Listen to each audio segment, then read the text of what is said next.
ఆశా వర్కర్లపై వేధింపులకు పాల్పడిన supervisor మధును suspend చేయాలని సిఐటియు జిల్లా కార్యదర్శి దుప్పల రంజిత్ డిమాండ్ చేశారు. మంచిర్యాల జిల్లా బెల్లంపల్లి మండలం శంషీర్ నగర్ యూపీహెచ్సిలో నిన్న ఆశా డేను అధికారులు నిర్వహిస్తుండగా సూపర్వైజర్ మధు స్థానిక ఆశా కార్యకర్తలైన సమ్మక్క, స్వరూప అనే ఇద్దరు ఆశా వర్కర్లను ఇష్టం వచ్చినట్లు తిట్టాడని ఆరోపించారు. ఈ మధ్య కాలంలో ఆశా వర్కర్లపై అధికారుల వేధింపు పరిపాటిగా మారిందని ఆరోపించారు. ఇక నిత్యము ప్రజల మధ్య ఉంటూ ఆరోగ్య సేవలు అందిస్తున్న ఆశా వర్కర్లు వారి నిత్య జీవితంలో ఎన్నో సవాళ్లను ఎదుర్కొంటున్నారని తెలిపారు.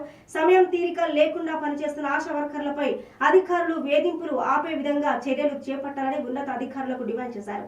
మంచిర్యాల జిల్లాలో బెల్లంపల్లి శంషీనగర్ యూపీహెచ్సిలో నిన్న ఆశా డే సందర్భంగా అక్కడ ఉన్నటువంటి సూపర్వైజర్ మధు సార్ అనేటువంటి వ్యక్తి ఆశలను చాలా దారుణంగా సమ్మక్క, స్వరూప అన్న ఇద్దరి ఆశల పట్ల అసభ్యంగా మాట్లాడుతూ అసలు నేను కూడా చెప్పలేనటువంటి స్థితిలో తను దారుణంగా మాట్లాడడం జరిగింది.